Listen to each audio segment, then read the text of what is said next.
Halo Sobat Donghua, pasti pada penasaran kan dengan kelanjutan BTTH Kaisar Api? BTTH Kaisar Api ini sama persis dengan Dunia Seribu Besar ya, cuman ingin ubah aja untuk judulnya biar sama dengan novelnya. Oke lah, tanpa berlama-lama lagi, yuk langsung masuk ke alur ceritanya. Di episode sebelumnya, di puncak aula manusia, Xiaoyan menemukan gulungan teknik Dao tingkat suci. Penggaris langit yang bergerak yang telah menunggu pewarisnya selama ribuan tahun. Meskipun gulungan itu awalnya tampak hanya berisi beberapa baris kata misterius, Xiaoyan mencurigai adanya rahasia tersembunyi. Dengan api kaisarian dan kemudian api suci, Xiaoyan berhasil memicu reaksi pada gulungan emas tersebut, membuka jalan menuju ruang mandiri di dalam gulungan, tempat metode kultivasi tersembunyi menunggu. Di ruang mandiri itu, Xiaoyan menerima metode kultivasi lengkap penggaris langit yang bergerak langsung dari bayangan penciptanya. Dia menyerap pengalaman, strategi, dan pemahaman sang pencipta tentang jurus suci ini. Teknik ini bukan hanya serangan, tetapi juga memiliki pertahanan luar biasa, bahkan menandingi kekuatan tertinggi di Pavilion Doji. Dengan keberhasilan ini, Xiaoyan membuktikan dirinya sebagai kultivator luar biasa, mewarisi salah satu teknik suci paling langka, dan membuka babak baru dalam legenda Pavilion Doji serta aula manusia. Pada saat ini di luar pavilion pembakaran dupa dan pavilion doji, seperti biasa, hanya lantai 1 hingga lantai 3 yang terbuka sepanjang hari. Pintu menuju lantai keempat yang melayang tinggi di atas langit kini tampak redup. Hari ini adalah hari terakhir. Jika para murid belum keluar, para tetua kuat sekte pasti akan turun tangan. Meski harganya tidak kecil, ini adalah jalan terakhir. Di antara semua murid yang memasuki lantai keempat, hanya Xiaoyan yang belum muncul. Murid-murid lain telah keluar dengan gulungan teknik doji di tangan. Wajah mereka penuh kepuasan. Xiong Yuan tersenyum ringan. Dia menatap musisi. Hehehe, tetuamu. Sepertinya bahkan Xiaoyan pun tak mampu memecahkan mimpi buruk aula manusia yang bertahan ratusan tahun. Musisi menatapnya dengan ekspresi tak berdaya.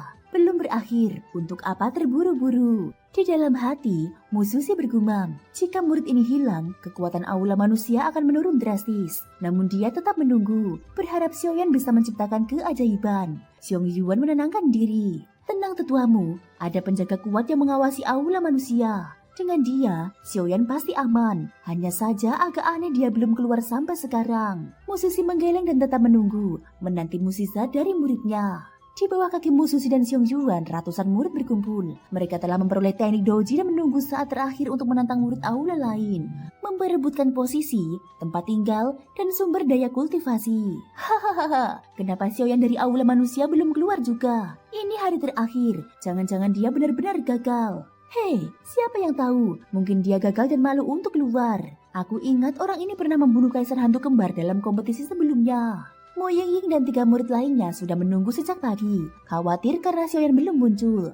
Jangan pedulikan mereka, cuma anak-anak ingusan, ucap Xiaoyi dingin. Para murid yang mengejek langsung berubah pucat ketika menyadari tekanan aura Xiaoyi yang tidak kalah kuat dari tetua sekte. Jaga mulut kalian, dengus Xiaoyi. Semua murid pun terdiam. Hei, kalian tahu tidak? Katanya, Qinxin dari Aula Langit kali ini berhasil memperoleh harta karun Aula Langit. Kecantikan dan kekuatan seperti itu pasti akan bersinar dalam kompetisi sekte berikutnya. Aula Langit, bukankah itu aula yang hanya punya 7 orang? Kenapa Qinxin dari Aula Langit? Kukira dia murid Aula Bumi.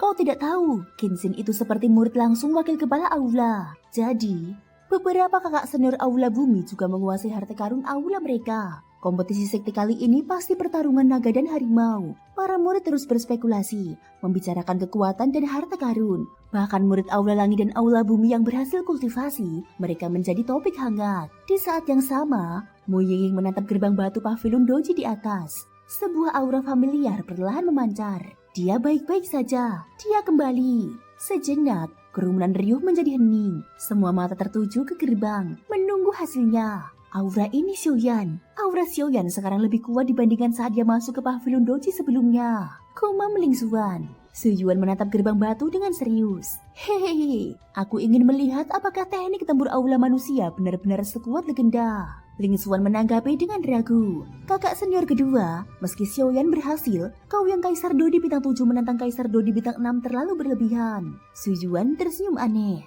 Semua itu urusan nanti. Kita lihat dulu hasilnya. Aku yakin bukan hanya aku yang ingin menantang Xiaoyan. Xiaoyan memang menjadi pusat perhatian. Prestasinya di kompetisi sebelumnya, membunuh kaisar hantu kembar, pembaptisan kolam kaisar roh misterius, berkultivasi di gua tingkat 9 Sungai Tongtian, dan memecahkan rekor, membuatnya menjadi target utama semua murid pavilion pembakaran dupa. Pada saat ini, gerbang batu lantai keempat perlahan terbuka. Sebuah cahaya menyilaukan muncul. Sosok Xiaoyan melangkah keluar, membawa aura kuat yang memenuhi langit. Sosok pria yang memanggul penggaris berat muncul perlahan di hadapan semua orang. Keajaiban akhirnya menampakkan diri. Ratusan murid menahan nafas, menunggu detik-detik berikutnya. Xiaoyan, benar-benar Xiaoyan. Para murid berseru kagum sekaligus tak percaya. Gerbang batu pavilion Doji baru saja terbuka dan sosok Xiaoyan muncul di sana. Xiaoyan baru keluar sekarang. Seharusnya dia sudah menguasai teknik tempur aula manusia. Gumam mereka. Di luar gerbang, sosok Xiaoyan tersenyum pelan.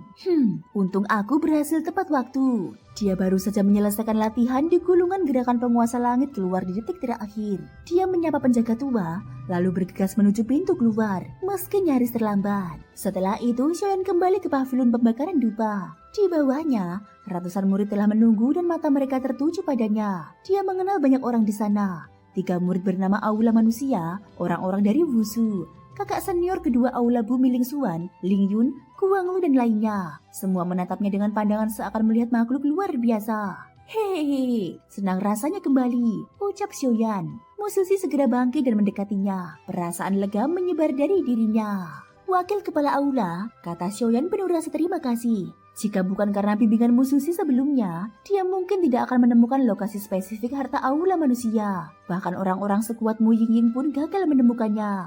Xiaoyan, bagaimana hasilnya? Xiong Yuan buru-buru bertanya. Pertanyaan itu berkaitan dengan taruhan antara dia dan Musisi. Para murid di bawah menahan nafas, penasaran apakah Xiaoyan berhasil atau tidak. Xiaoyan tersenyum. Hehehe, untungnya aku tidak dipermalukan. Murid-murid berseru kaget. Dia benar-benar berhasil. Apakah benar begitu? Tentu saja Xiong Yuan terkejut. Dia tahu tidak ada yang berhasil menguasai harta aula manusia selama ribuan tahun. Sekarang Xiaoyan mengaku berhasil. Hal itu hampir mustahil dipercaya. Ya, aku memang berhasil memecahkan masalah di harta aula manusia. Jelas Xiaoyan. Xiong Yuan menundukkan kepala. Hati berdebar karena taruhan dengan Musisi. Namun dia tahu jika benar, Xiaoyan bisa menjadi murid terunggul di aula manusia bahkan seluruh pavilion dupa pembakaran dalam ribuan tahun. Musisi terguncang mendengar itu. Tak ada yang lebih memahami kekejaman teknik penggaris pengguncang langit daripada dia. Teknik ini memang dahsyat, namun memiliki banyak kesulitan sehingga ribuan tahun tak seorang pun berhasil. Wakil kepala aula, ini benar-benar berhasil, kata Xiaoyan menghadapi keraguan Musisi. Para murid di bawah tercengang. Dia monster. Mereka tahu, sejak pavilion dupa pembakaran berdiri, tak seorang pun berhasil menguasai teknik tempur aula manusia. Kini Xiaoyan mengaku berhasil. Ini menggemparkan, bahkan lebih dahsyat daripada rekor sebelumnya di Sungai Tongtian. Pada saat yang sama, reaksi murid lain yang melihatnya tercengang. Ling Xuan menatap lebar. Benarkah ini berhasil? Wang Chen menambahkan, meski Xiaoyan menyimpan banyak rahasia, aku takut teknik aula manusia tidak semudah itu diselesaikan. Xing Yu juga ragu, sulit dipercaya, tapi jika benar, aku tak bisa menyangkalnya. Musisi menitikkan air mata. Xiaoyan, kau adalah kebanggaan aula kita. Sebagai wakil kepala aula manusia, dia paham kekuatan penggaris langit yang bergerak. Tapi tetap berharap muridnya sukses agar momentum aula manusia semakin kuat. Pada saat ini, Xiaoyan tampak bingung melihat kerumunan. Wakil kepala aula, kenapa ada begitu banyak orang hari ini? Apakah ada sesuatu yang penting? Musisi tersenyum aneh. Bukan, ini karena pavilion Fengxi yang memiliki aturan tak tertulis. Siapapun yang masuk lantai keempat Doji Pavilion akan berusaha menantang murid seaula mereka sendiri. Selama wajar, sekte tidak akan campur tangan. Xiaoyan mengangguk, jadi mereka ingin menjadikan aku batu uji. Musisi tersenyum. Benar, tapi kalau kau ingin, kau tetap bisa menolak.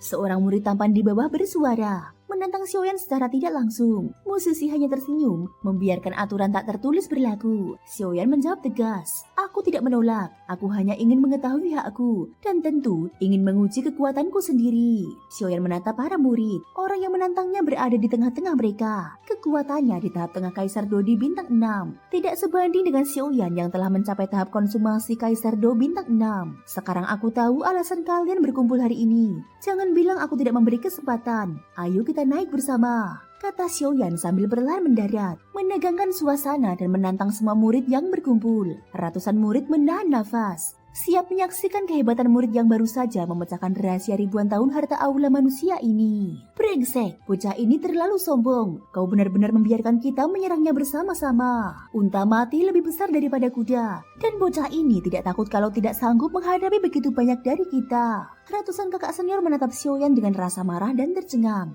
Namun ketika mereka melihat gerakan dan nada suara Xiaoyan, ada rasa ragu yang muncul. Mereka semua adalah orang-orang yang sangat bangga, dan kemampuan tempur yang mereka peroleh dari lantai keempat pavilion doji sangatlah kuat. Meskipun tidak semua mendapatkan teknik tingkat suci, kemampuan tingkat abadi mereka juga luar biasa. Kini, Xiaoyan justru menatap dengan sikap meremehkan. Ini membuat banyak orang tersinggung. Kalau tidak setuju, ayo kita berhadapan. Aku akan bertarung sampai kalian tunduk, kata Xiaoyan tanpa mengubah ekspresi. Senyumnya perlahan menyebar ke semua orang. Ada keyakinan luar biasa dalam suaranya. Brengsek, ayo hadapi dia bersama-sama. Ratusan murid tidak bisa menahan amarah. Tanpa ragu mereka langsung menyerang Xiaoyan. Bocah ini terlalu sombong, harus diberi pelajaran. Suara itu bergema dalam pikiran banyak orang. Dalam waktu singkat, ratusan murid mengepung Xiaoyan, bersiap menyerang. Perlukah bantuan? Mu Yingying segera menyadari niat Xiaoyan membangun prestis bagi mereka, lalu mencoba menggunakan kekuatan apinya untuk berkomunikasi dengannya. Aku bisa mengatasinya sendiri, jawab Xiaoyan menolak. Sebagian besar murid di hadapannya berada di tahap awal hingga tengah Kaisar 2 bintang 6.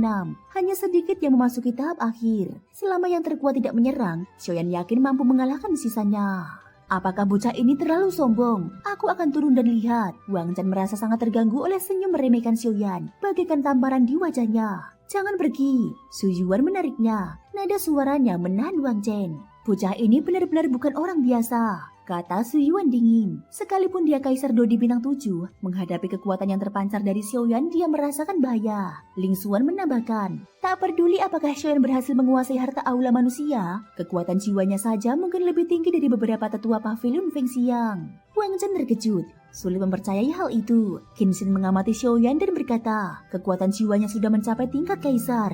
Dia tidak menyembunyikannya sama sekali. Xing Yu skeptis, tingkat kaisar?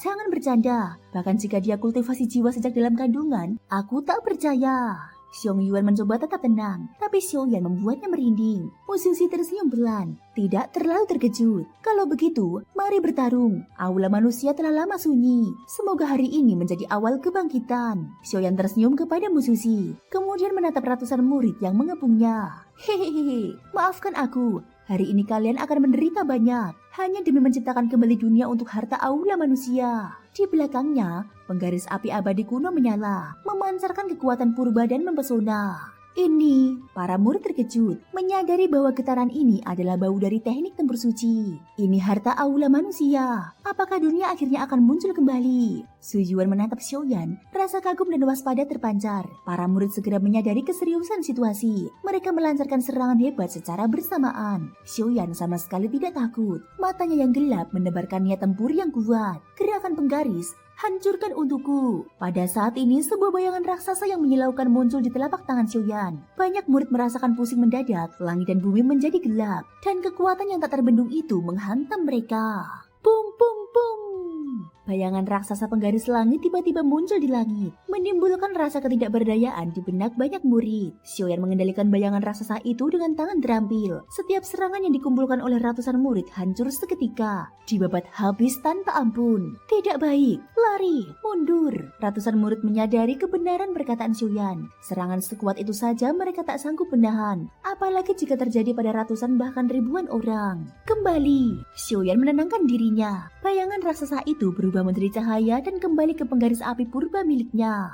Segera, ketenangan kembali menyelimuti aula. Tidak ada yang mengerti apa yang baru saja terjadi. Hebat, benar-benar penggaris langit. Para murid aula manusia bersorak. Akhirnya, ada yang berhasil menguasai harta pavilion mereka. Sesuatu yang tak pernah terjadi selama ribuan tahun. Mususi bahkan meneteskan air mata terharu melihat kejayaan penggaris langit kembali bersinar melalui Xiaoyan. Aku tak menyangka akan melihat penggaris langit bersinar lagi dalam hidupku, ucap Mususi. Xiaoyan menundukkan kepala dan bersikap sopan. Para murid lainnya ikut memberi penghormatan. Hormat kepada junior Xiaoyan yang kini menjadi kebanggaan pavilion manusia. Mereka semua menyadari kekuatan dan pencapaian Xiaoyan kini tak terbatas. Mususi tersenyum lega, sementara Xiaoyan menegaskan posisinya sebagai pewaris sah teknik suci aula manusia. Tiba-tiba, suara serius memecah ketenangan. Suyuan, Xiaoyan menengadah, mengetahui siapa yang menantangnya. Suyuan, murid terkuat dari Aula Bumi, kini ingin membuktikan sesuatu.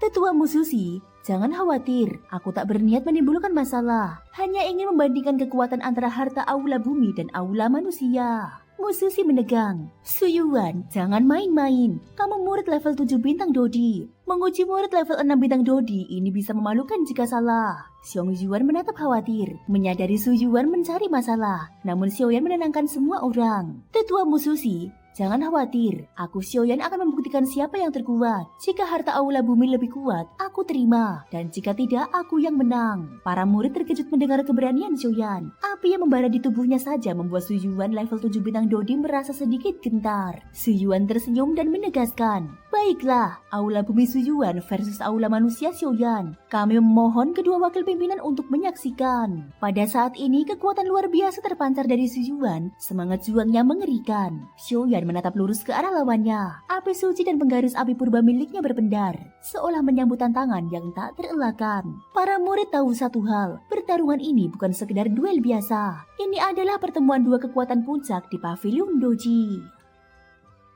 Thank you guys sudah mendengarkan ceritaku di episode kali ini sampai akhir. Ikutin terus kelanjutan episode berikutnya ya. Terima kasih buat kalian semua yang udah subscribe, like, dan komennya. Semoga hari kalian menyenangkan. Sampai jumpa dan bye-bye.